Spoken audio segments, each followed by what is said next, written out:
Narration Premchand के पटेजती lesson number 6 Premchand के पटेजती लेखक है इसके हरिशंकर परसाई। लेखक हरिशंकर परसाई एक बहुत बड़े व्यंग्यकार का क्या मतलब है थोड़ा समझ लीजिए। हमारे जीवन में, हमारे समाज में, हमारे परिस्थितियों में, परिवार में, देश में बहुत सारी ऐसी घटनाएं हैं, बहुत सारी परिस्थितियां ऐसी हैं, बहुत सारे परंपराएं, रीति रिवाज ऐसे हैं जो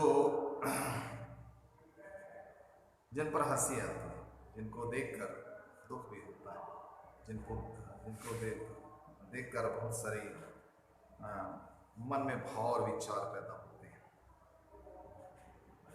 तो यहाँ पर हम देखेंगे कि व्यंग्यकार हरिशंकर परसाई जी ने किस प्रकार व्यंग्य के माध्यम से प्रेमचंद के जीवन पर, अपने जीवन पर क्या कहा।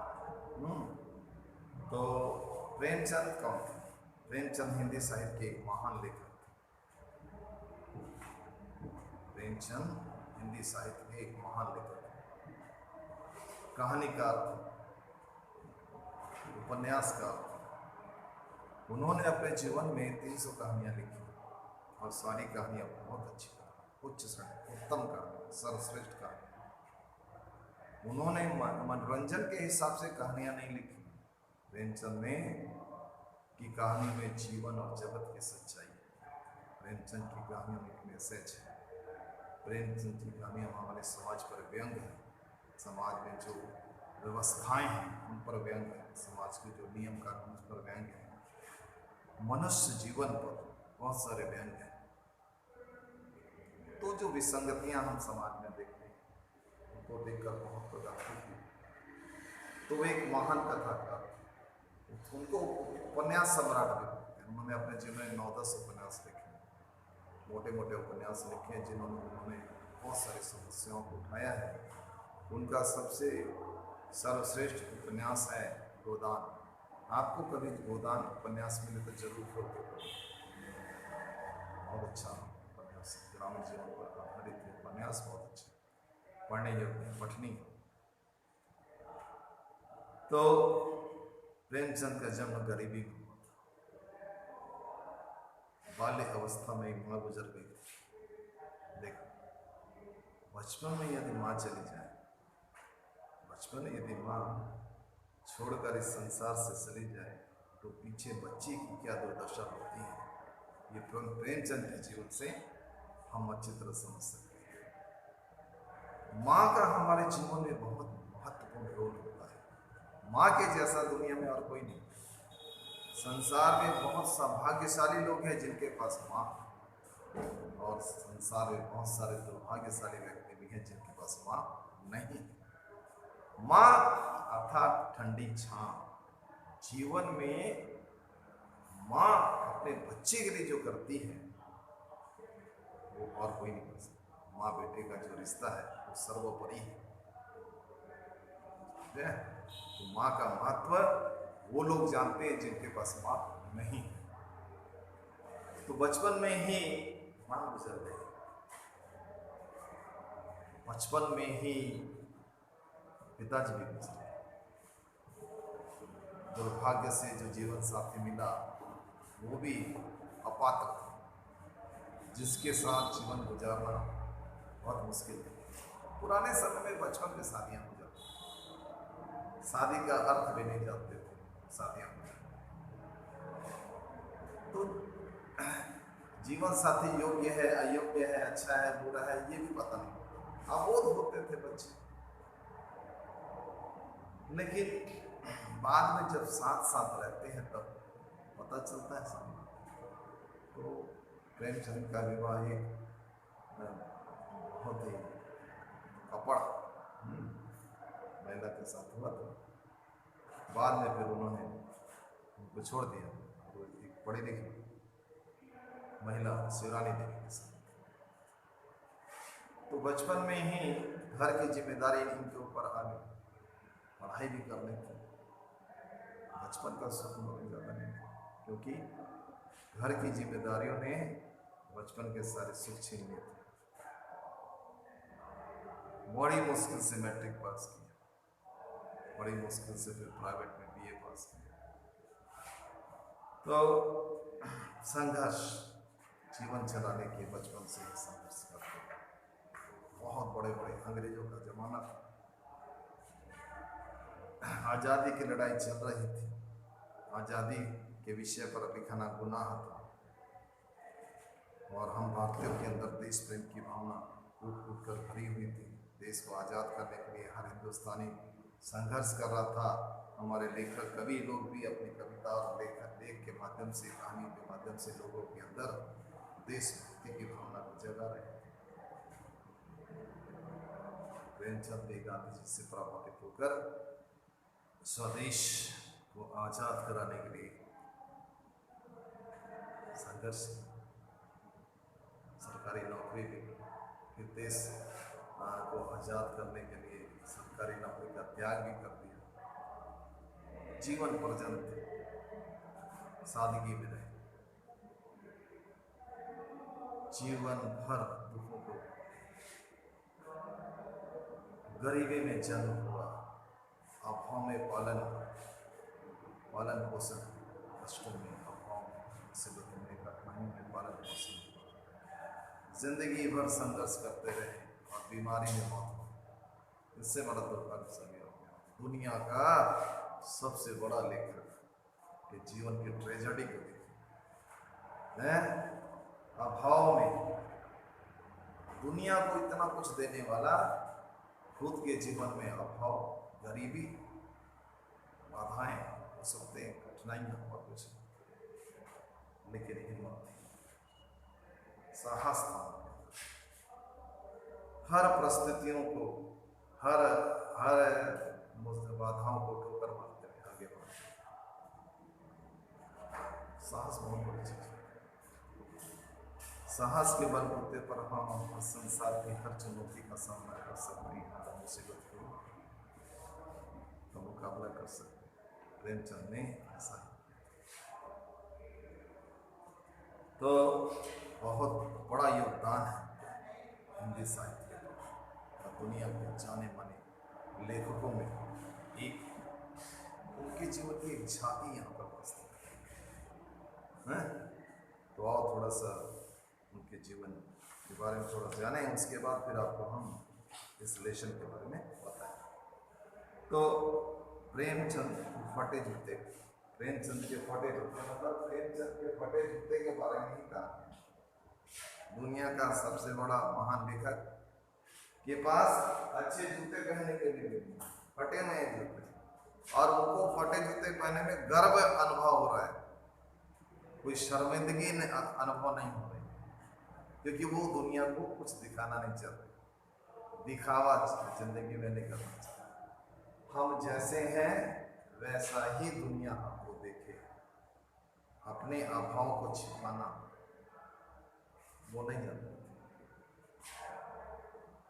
हर चीज को खुला रखते थे, दिखावा उन्हें कभी पसंद नहीं। सादगी से पूर्ण जीवन था, किसी बात की परवाह नहीं करते, दुखों का, कष्टों का, मुसीबतों का संघर्ष से सामना करते थे। वेशभूषा के बारे में कोई ख्याल नहीं, उनको फटे जूते पहनने में गर्व का अनुभव होता था। जनता के लेखक थे, तब जनता की आवाज, जनता के जीवन से जुड़ी हुई समस्याओं को उन्होंने अपने उपन्यास में, कहानी में स्थान दिया। सामाजिक, तत्कालीन समय के सामाजिक अवस्था का यथार्थ चित्रण उनकी कहानी और उपन्यासों में हमको मिलता है। सामान्य जनता, गरीब जनता के दुख दर्द की आवाज उनकी कहानी। प्रेमचंद फोटो खींचा,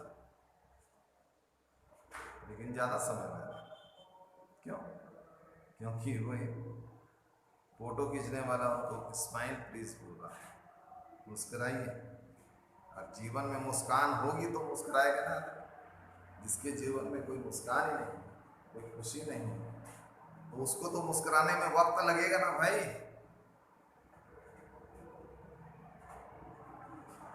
तो मुस्काने का प्रयास करते हैं, इसलिए उनको मुस्काने में भी समय लग रहा है।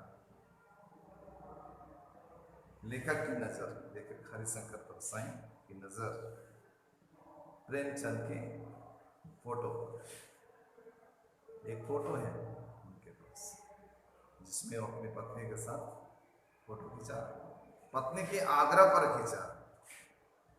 पत्नी ने दबाव डाला, नहीं आइए फोटो खिंचाएंगे, फोटो खींचा रहे, फोटो खिंचाने का उनको शौक नहीं, लेकिन उनके आग्रह पर वो खींचा। कपड़े कैसे पहने, सादगी से पड़े हुए, फोटो खिंचाने के लिए हम अच्छे अच्छे ड्रेस पहनते हैं, लेकिन प्रेमचंद ऐसा नहीं। प्रेमचंद का जो ड्रेस है, जो हर दिन वो पहनते हैं, जो हर दिन हर अवसर पर जो पहनते हैं, उसी ड्रेस को पहनकर फोटो खिंचा रहे हैं। और बड़ी बात यह है कि उनके पाँव जो जूते हैं उसमें जूते के एक पाँव में छेद फट गया, इसलिए छेद, और जिसकी उंगली बाहर दिखाई दे रही है। और उसमें जो तस्मे और फीते लगे हैं, जूते कैनवास का जूता है, वो तस्मे और फीता भी व्यवस्थित ढंग से नहीं लगा हुआ, उल्टा पुल्टा सब लगा हुआ, बेपरवाह है, लापरवाह है। बाएं पैर का जूता उनका फटा था और उसमें उंगली साफ से दिखाई दे रही थी।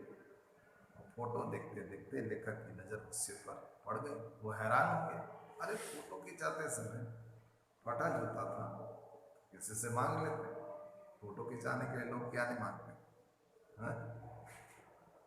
अपने पास नहीं हो, अच्छे कपड़े नहीं है, तो दूसरों के हम अच्छे कपड़े पहने फोटो खिंचाते समय। बारात निकालनी हो, दूसरों से मोटर गाड़ी उधार लेते हैं, हर चीज मांग कर हम अपने आप को अच्छा दिखाने का दिखावा करते हैं, लेकिन प्रेमचंद ये सब पसंद नहीं। लोग फोटो खिंचाने के लिए नए कपड़े पहनते हैं, इत्र लगाते हैं, फोटोग्राफर जब रेडी प्लीज पूछता है तब बनावटी हंसी हंसने का प्रयास करते हैं। वास्तविक हंसी और बनावटी हंसी में अंतर होता है। दिल से हंसोगे तो भाव भी दिखेंगे, और बनावटी हंसी हंसोगे तो वो बनावटीपन भी दिखेगा। तो लेखक कहता है कि प्रेमचंद की आजीवन सामाजिक बुराइयों के खिलाफ संघर्ष किया और उन्हें ठोकर मारी, जिसके कारण उनके जूते फट गए। तात्पर्य यह था कि उन्होंने अपने साहित्य में धनवान और बुरे व्यक्तियों के प्रति आक्रोश व्यक्त किया है। इसी कारण से समाज में उन्हें धन और सम्मान नहीं मिला। प्रेमचंद को अपने समाज में कभी धन और सम्मान नहीं मिला। तत्कालीन समाज में लोगों ने प्रेमचंद का महत्व ही नहीं समझा, प्रेमचंद के का अर्थ ही नहीं समझा, प्रेमचंद को सर कभी समझने का प्रयास ही नहीं किया। तो उन्होंने सामाजिक बुराइयों उजागर किया, इसलिए उन्हें धन नहीं मिला, सम्मान नहीं मिला। ये गरीबी में जी, इतनी गरीबी थी, फटे जूते पहनकर फोटो खिंचा रहे। सामान्य जीवन जीना, सादगी से भरा जीवन जीना, किसी प्रकार का दिखावा न करना उनकी खास विशेषता थी। तो इस पाठ में हम देखेंगे कि प्रेमचंद के फटे जूते में लेखक ने प्रेमचंद जैसे महान साहित्यकार की आर्थिक स्थिति की ओर ध्यान आकर्षित करते हुए समाज पर, समाज की विषमता पर व्यंग किया। हमारे समाज में कुछ ऐसे लोग हैं जिनके पास बहुत पैसा, धन दौलत, सुख सुविधाएं सब है, धनवान कहलाते हैं। और हमारे उसी समाज में ऐसे भी लोग हैं जो बहुत गरीबी में, जीवन कष्टों में, अभाव में, तकलीफ में जीवन जी रहे हैं। ये समाज की विषम परिस्थितियाँ जो हैं, असमानताएं जो हैं, उस पर लेखक ने व्यंग किया है। तो परसाई जी क्या देखते हैं? प्रेमचंद और उनकी पत्नी का एक चित्र, एक फोटो उनके हाथ में है। इस चित्र में, इस फोटो में प्रेमचंद मोटे कपड़े की धोती, कुर्ता और टोपी पहने। क्या पहने हैं? धोती पहने, मोटे कपड़े की धोती पहने, कुर्ता पहने और सिर पर टोपी पहने। वे बहुत दुबले पतले हैं। उनका चेहरा बैठा हुए, गालों से हड्डियां निकल आई हैं। चित्र को देखने से पता चलता है कि ये गरीब व्यक्ति, निर्धन व्यक्ति है। वे कनवास के जूते पहने हैं, जिनके फीते उल्टे सीधे लगे हैं। दाहिने पांव का जूता ठीक है, परंतु बाएं पैर का जो जूता है वो फट गया है, उसमें बहुत बड़ा छेद हो गया है और जिससे उंगली बाहर दिखाई दे रही है। तो लेखक हरिशंकर परसाई प्रेमचंद के जूते को देखते देखते, प्रेमचंद के फोटो को देखते देखते उनका ध्यान कहाँ चला जाता है? क्या ध्यान? उस फटी उंगली की ओर, उस फटे जूते की ओर, जहाँ से उंगली दिखाई दे रही थी, चला जाता है। पोशाक, प्रेमचंद की पोशाक पर भी ध्यान जाता है। कैसा व्यक्ति है, कैसी पोशाक पहनकर फोटो खिंचा रहा है? लगता है इसके पास अलग अलग पोशाकें नहीं है, ये जैसा है वैसा ही फोटो में दिख रहा है। लेखक प्रेमचंद को संबोधित करते हुए कहते हैं कि आप मेरे साहित्यिक पुरुष, साहित्य जगत के सम्राट हैं आप। क्या आपको जूते पहनने का एहसास नहीं कि आप क्या जूते पहने हैं? इसको पहनते हुए आपको संकोच नहीं हो रहा है, लज्जा नहीं हो रही है? इसके विपरीत चेहरे पर बेपरवाही दिखाई दे रही है। फोटोग्राफर ने रेडी प्लीज कहने के लिए जब कहा, मुस्कुराने के लिए कहा, तो आपने मुस्कुराने का प्रयास किया, कोशिश की, क्योंकि आपके जीवन में मुस्कान तो है और फोटो खींचने वाला आपको मुस्कुराने के लिए कह रहा है। इस तरह अधूरी मुस्कान में एक व्यंग है, एक उपहास। लेखक को लगता है कि प्रेमचंद अपनी खुशी से फोटो नहीं खिंचा, अपनी पत्नी के विशेष आग्रह पर फोटो खिंचा रहे हैं। और ऐसे व्यक्ति के पास अच्छे जूते भी नहीं, कितने दुर्भाग्य की बात है। दुनिया का महान लेखक, उपन्यास सम्राट, कहानीकार के पास पहनने के लिए अच्छे जूते भी नहीं, इससे बड़ा दुर्भाग्य और क्या है? कैसी ट्रेजेडी है? लेखक कहता है प्रेमचंद फोटो का महत्व नहीं जानते, नहीं समझते। क्या पहनना है, फोटो खिंचाने से पहले क्या पहनना है, क्या पहनकर फोटो खिंचाना है, इस बात को वो नहीं जानते हैं और जानना भी नहीं चाहते। फोटो का महत्व वो नहीं जानते, फोटो का महत्व वो नहीं समझते हैं।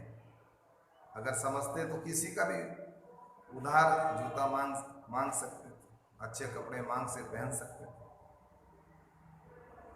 उनको दिखावा पसंद नहीं, वे किसी से कुछ मांगना पसंद नहीं करते। लोग मांग कर क्या नहीं करते? लोग मांग कर दूसरों से गाड़ी मांग कर बारात निकाल लेते हैं, फोटो खिंचाने के लिए दूसरे की बीवी उधार मांग लाते हैं। अपने फोटो में सुंदर दिखने के लिए इत्र भी लगा लेते हैं। लेखक प्रेमचंद का फटा हुआ जूता देखकर दुख महसूस करता है, क्योंकि वे महान कथाकार थे, उपन्यास सम्राट थे, युग प्रवर्तक थे, बहुत सारी विशेषताएं उनकी थी, परंतु साथ में गरीबी भी थी, निर्धनता भी थी, अभाव भी था, कष्ट भी था, बाधाएं भी थी, कठिनाइयां भी थी, समस्याएं भी थी। निर्धन थे, गरीब थे। जो इस दुनिया में जो गरीब और निर्धन होता है उसका कोई मान सम्मान, उसका कोई मूल्य और महत्व नहीं होगा। दुनिया जिसको सलाम करती है, धनवानों को सलाम करती है। लेखक कहता है मेरा जूता। अब प्रेमचंद के बाद लेखक अपने हालात के बारे में बता रहे हैं। तो मैं भी एक लेखक हूँ, अब मेरी क्या परिस्थिति है उसको भी सुन लीजिए।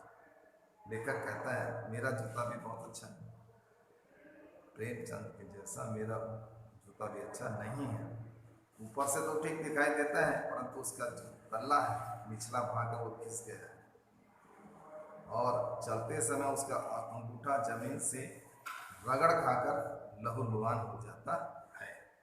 देखो हमारे साथ समाज में लेखकों की स्थिति कितनी खराब है, इस बात से पता चलता है। महान लेखक समाज को नई दिशा देने वाले, समाज को मार्गदर्शन करने वाले, समाज के गणमान्य आदरणीय विशेष जन, कहानीकार, लेखक, कवि, ये हमारे समाज के असाधारण व्यक्ति, विशेष व्यक्ति, परंतु समाज में इनकी हालत और परिस्थिति और सम्मान को देख के बहुत दुख होता है। इनका कोई आदर नहीं, कोई सम्मान नहीं, कोई इनकी तरफ देखता नहीं, कोई इनसे सहयोग नहीं करता, कोई इनके हालात को बदलने के लिए मदद नहीं करता, कोई इनका सम्मान नहीं करता। तो लेखक की उंगली ढकी और पंजा खिस गया है, नीचे का तल्ला खिस गया है, वह इसे छिपाने का प्रयास करते रहते हैं। पर्दे में बहुत दम होता है। लेखक बोलता है मैं पर्दे में जीता हूं, मैं अपने हालात किसी को बताना नहीं चाहता। प्रेमचंद पर्दे का महत्व तो नहीं जानते थे, जबकि हम पर्दे पर कुर्बान हो जाते हैं। हम हर जगह पर्दा लगाते हैं, अपने घर में पर्दा, हमारे दरवाजों में, खिड़कियों में पर्दा है, हर जगह पर्दा है। हम हर बात को छिपाते हैं, हम अपने वास्तविक स्वरूप को किसी के सामने लाने का साहस ही नहीं करते, क्योंकि हमारे पास वो बल ही नहीं। लेखक प्रेमचंद की व्यंग मुस्कान का अर्थ जानना चाहता है। वो पूछता है कि वो कौन सी मुस्कान, वह कौन सी मुस्कान, क्या होली का गोदान हो गया?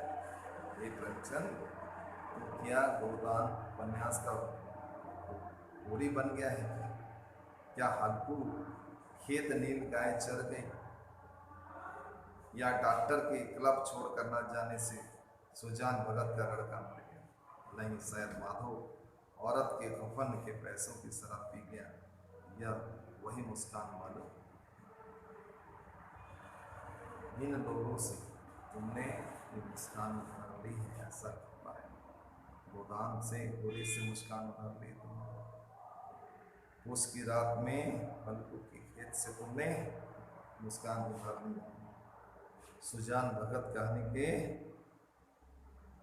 से तुमने मुस्कान उधार ली, कफन कहानी से माधव से तुमने मुस्कान उधार ली।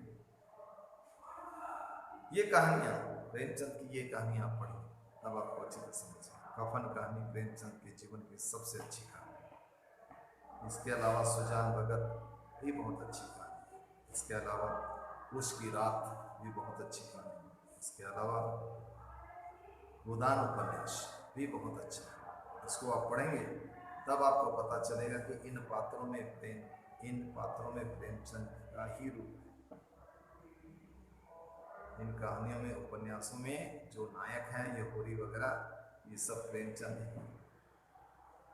लेखक कहता है कि बनिए के तगादे से बचने, गरीबी थी प्रेमचंद के जीवन में, गरीबी थी, अभाव था, कष्ट था, उधार लेके खाते थे। तो प्रेमचंद बनिए के तगादे से बचने के लिए सीधे रास्ते से नहीं जाते, घूम कर जाते, कहीं बनिया पकड़कर उधारी चुकाने के लिए दबाव ना डाले। शायद इसलिए जूता पड़ गया। लंबा रास्ता सफर तय करना है, इसलिए तुम्हारा जूता पड़ गया। कुम्भन दास के साथ भी ऐसा ही हुआ। अकबर ने कुम्भन दास को अपने दरबार में बुलाया। कुम्भन दास बोला, मुझे राजा के दरबार में जाने की कोई आवश्यकता नहीं, लेकिन राजा ने उसे मजबूर कर दिया। तो आते जाते उसके भी जूते घसे। व्यंग है।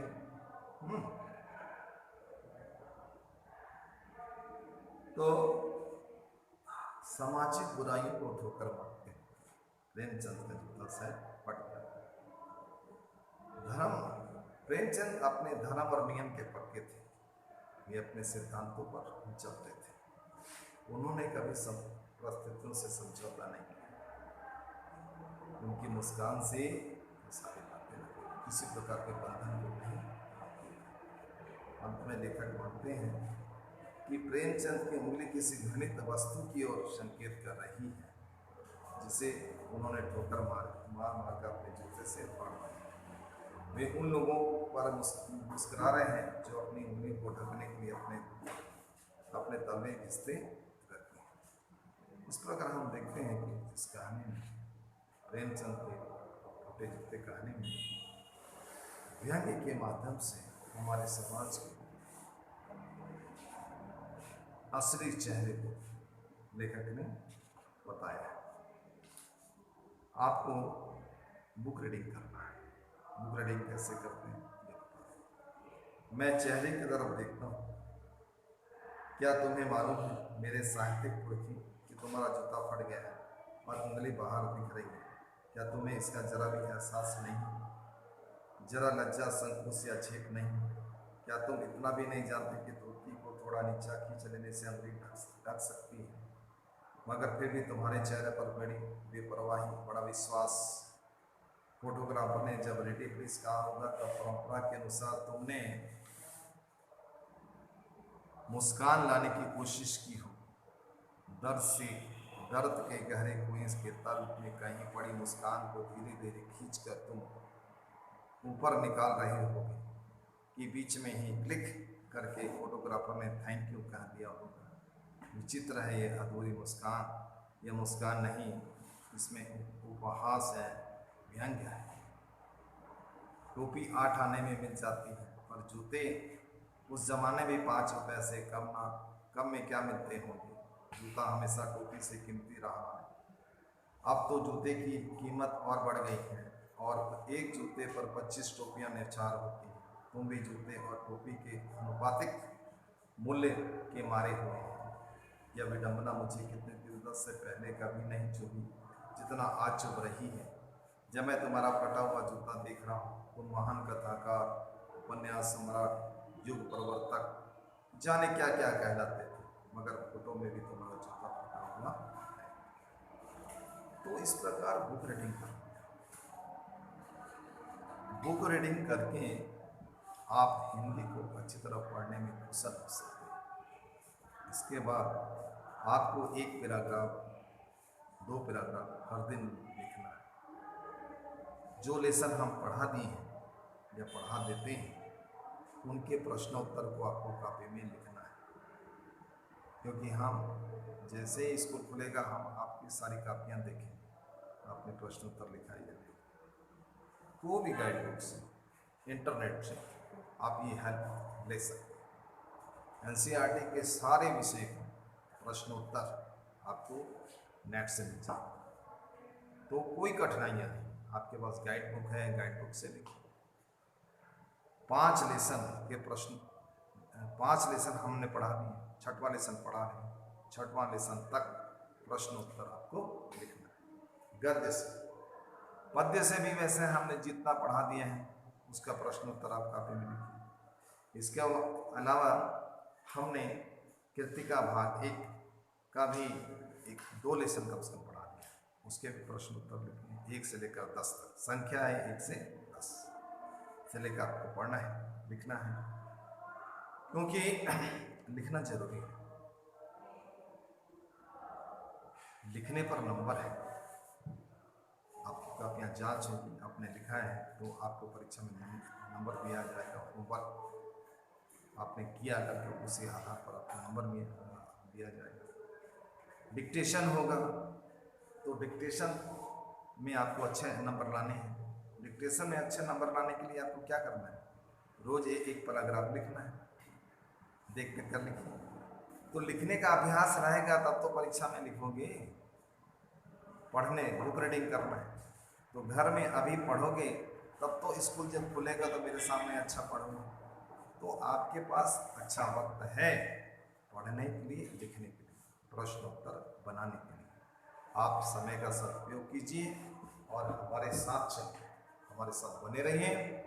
हम पढ़ा रहे हैं, आप समझने का प्रयास कीजिए और जो हम काम देंगे उसको आप कीजिए। पत्र लिखिए, निबंध लिखिए, संवाद लेखन लिखिए, सब लिखते रहिए।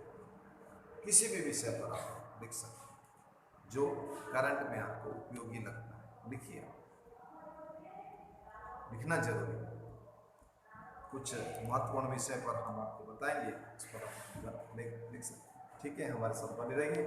आज इतना ही। कल प्रेमचंद के फटे जूते फिर से एक बार बताएंगे। तो तब तक के लिए इजाजत।